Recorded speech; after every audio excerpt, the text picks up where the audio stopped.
তোমাৰ হাতত সদায় চাউল খাই নি ধৰিবলৈ আহি যায় কোচত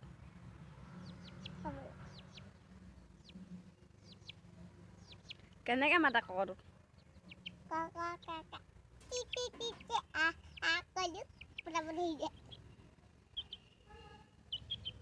ভিডিঅ' হয় নেকি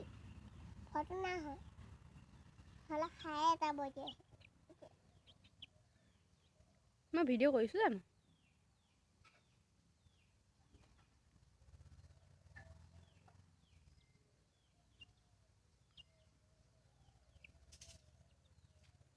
অ